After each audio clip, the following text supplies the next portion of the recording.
Mais pourquoi dépenser plus de 1000 €, voire beaucoup plus, pour s'offrir les derniers modèles d'iPhone alors qu'il suffit juste de regarder dans le rétro et se rendre compte qu'un modèle datant d'il y a 2-3 ans suffit amplement au quotidien? C'est Jojo et aujourd'hui on va parler de l'iPhone 12 en 2023. Est-ce que c'est pas au final le meilleur choix pour un budget maîtrisé?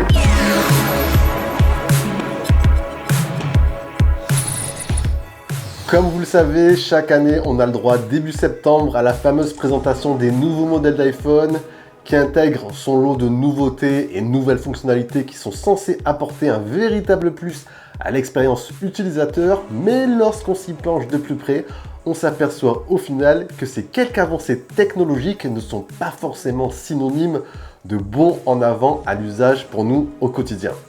Avec l'augmentation des prix, on a atteint des prix stratosphériques pour les derniers modèles d'iPhone 14, 14 Pro et Pro Max. Et en parallèle, le manque d'innovation, à mes yeux, à titre personnel, se tourner vers un modèle datant d'il y a 2-3 ans suffit amplement au quotidien. Et justement, cet iPhone 12, c'est un choix pertinent si vous désirez renouveler un modèle très ancien d'iPhone ou tout simplement entrer dans l'univers Apple avec un budget maîtrisé. Alors, choisir cet iPhone 12 en 2023, à titre personnel, j'y vois 4 raisons principales.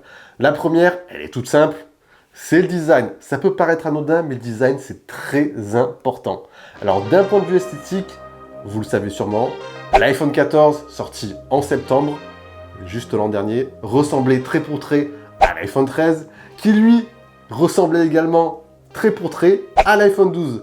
Donc, sur la génération 12, 13, 14, on a des iPhones esthétiquement très similaires. Écran plat, bordure totalement plate. Vous avez aussi la même taille d'écran, 6,1 pouces, écran Super Retina XDR. Le traitement appliqué ici pour la protection de l'écran est également similaire. Vous avez une protection en Ceramic Shield. L'iPhone 12 est également certifié IP68, tout comme les modèles 13 et 14. Et au niveau de l'écran, pour la technologie embarquée, on a ici de l'OLED avec une fréquence d'image basique 60 Hz, tout comme les iPhone 13 et 14. Bref, même design, même prise en main, même écran.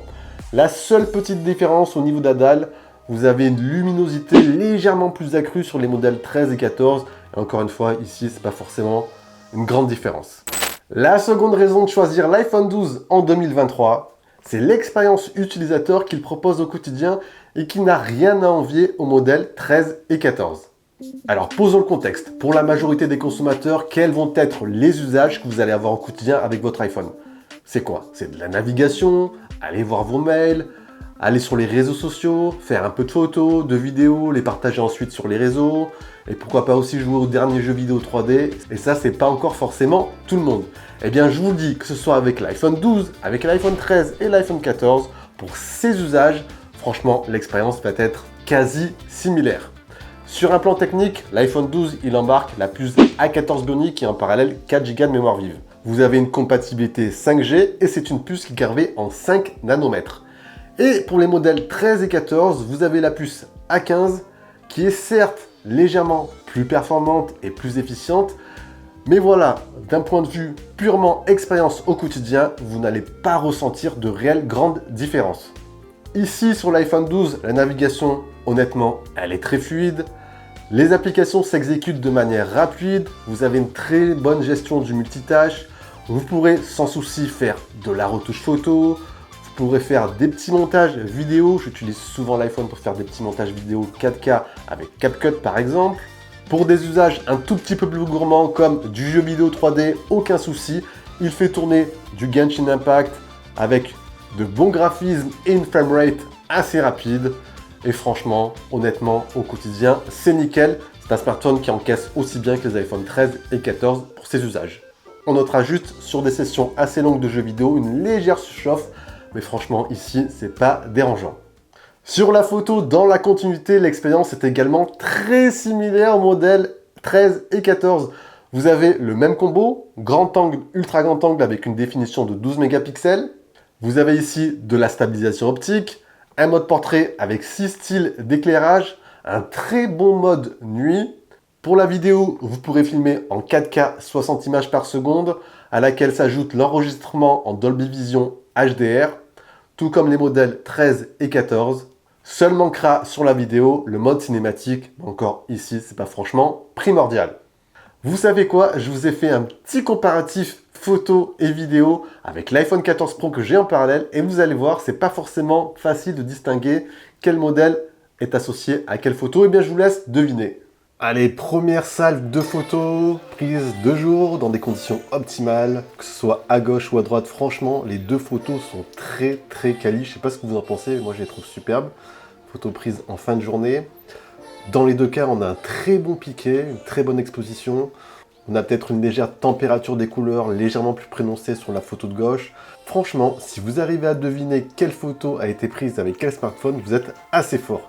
Allez, je vous laisse encore 2-3 secondes et réponse. iPhone 14 Pro à gauche, iPhone 12 à droite. Bref, encore une fois, franchement, l'iPhone 12 avec son capteur principal est très bon sur cette photo. On enchaîne rapidement les amis sur une photo en mode portrait. Dans les deux cas, franchement, c'est nickel. On a encore une fois sur la photo de droite une saturation légèrement plus poussée. C'est pas encore flagrant. Je pense que vous avez deviné.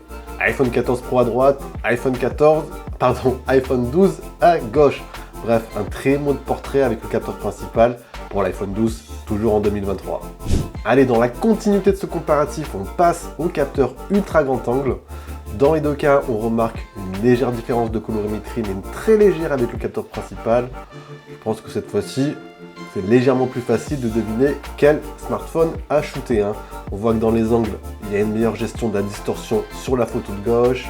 Il y a également plus de netteté dans les coins de la photo. Bref, je vous le dis ici, voilà, l'iPhone 14 Pro à gauche, iPhone 12 à droite. Après, l'ultra grand angle est tout de même assez correct pour l'iPhone 12. Allez, on enchaîne sur deux photos qui ont été prises en basse lumière dans des conditions assez difficiles, j'avoue, avec très peu de lumière. Les photos ont été prises justement le 14 juillet. Alors franchement, dans ce petit comparatif, si vous arrivez à deviner quelle photo a été prise encore une fois avec quel smartphone, vous êtes assez fort. Alors dans les deux cas, au premier plan, au niveau des rochers, un piqué assez net sur les deux photos. Après, plus on s'éloigne et plus voilà, ça devient un petit peu plus brouillon, honnêtement, même si on zoome, que ce soit sur la photo de gauche ou la photo de droite, très difficile de distinguer quel smartphone a shooté. Bon allez, je vous laisse pas plus de temps pour tergiverser. La photo de gauche a été prise avec l'iPhone 12 et à droite avec l'iPhone 14 Pro. Bref, le mode nuit de l'iPhone 12 s'en sort très bien, même en 2023. On notera juste une légère différence au niveau du temps d'exposition par rapport au 14 Pro. Et on termine par une petite vidéo en 4K 60 images par seconde Dolby Vision HDR. Alors je vous donne directement la réponse. L'iPhone 14 Pro à gauche, l'iPhone 12 à droite. On a une meilleure gestion d'exposition sur l'iPhone 14 Pro. On a une meilleure stabilisation. Bref, voilà, petite différence. C'est pas totalement net. L'iPhone 12 s'en sort très bien en vidéo en 2023. On a parlé du design, de la prise en main, de l'expérience qui est très similaire aux iPhone 13 et 14. On va aborder maintenant le troisième argument qui est pour moi incontestable et qui font que l'iPhone 12 en 2023, c'est un très bon choix. C'est bien évidemment le prix. Alors, au niveau tarification, l'iPhone 12, vous avez soit le choix du neuf ou le reconditionné. Alors, si vous optez pour du neuf, l'iPhone 12 se trouve encore sur le site d'Apple en version 64 Go à 809 €. J'avoue, c'est un tout petit peu cher, c'est même très cher. Après, si on farfouille sur le net, on peut, sur différents sites, le trouver à des prix beaucoup plus accessibles, aux alentours des 550, 600 €, voire moins en période de promo. Et la seconde solution, c'est bien évidemment le reconditionné ou l'occasion. À titre personnel, je vous conseille davantage le reconditionné. Déjà, question écologique, c'est toujours plus sympa de prolonger la durée de vie des appareils déjà utilisés. Et aussi, ça évitera d'utiliser des ressources pour produire des appareils neufs. Et surtout, acheter reconditionné, ça te permet aussi d'avoir des prix beaucoup plus attractifs. Et il y a pas mal de trouvailles à faire ici. Alors, à titre personnel, cet iPhone 12, je l'ai acheté sur un site reconditionné, sur des sites comme Back Market, Rebuy, Amazon Renew ou encore Smart. Vous allez pouvoir trouver des iPhone 12 en version 128 Go. Donc ça, c'est encore un poil meilleur. Avec un garde esthétique quasiment neuf et une batterie neuve, vous allez pouvoir le trouver aux alentours des 450 €, voire un tout petit peu moins selon le grade esthétique. Après, si vous optez pour du reconditionné, je vous conseille de bien évidemment checker la garantie, le site de provenance, l'usage de la batterie, et j'en passe. Et dernier point dont je n'ai pas encore parlé et qui me paraît très important, c'est une donnée très importante à ne pas négliger, ce sont les mises à jour. Alors vous le savez, chez Apple, il y a à minima 5 années de mise à jour iOS. L'iPhone 12 est sorti en 2020. Ici, il intègre aujourd'hui iOS 17 sans souci. Vous aurez donc la certitude d'avoir à minima des mises à jour régulières jusqu'en 2025, voire un tout petit peu plus si Apple se veut généreux. Donc ici, vous avez encore quelques années au niveau mise à jour. Un petit point également dont je n'ai pas parlé, c'est au niveau de la recharge. Vous avez ici un smartphone qui est compatible avec la recharge MagSafe, tout comme les modèles 13 et 14. Recharge filaire 20 watts, tout comme les modèles que je viens de vous citer. Et au niveau d'autonomie, il se veut un poil moins endurant que les modèles 13 et 14. Bref, au vu de toutes les spécificités et remarques que je vous ai faites, honnêtement, l'iPhone 12 aujourd'hui, en 2023, se veut un choix très pertinent si vous si vous ne voulez pas dépenser des 1000 et des 100 pour vous acheter les derniers modèles iPhone. Et voilà les amis, on a fait un petit tour de cet iPhone 12 en 2023. Si vous avez des questions, comme d'habitude, n'hésitez pas, vous envoyez tout ça en bas dans l'espace commentaire. Si vous avez apprécié, le gros pouce bleu, vous partagez la vidéo, très important. On s'abonne également si ce n'est pas fait. Et sur ce, je vous dis à la prochaine. C'était Jojo, prenez soin de vous.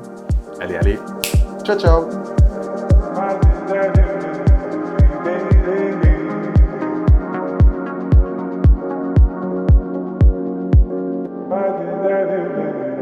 Baby.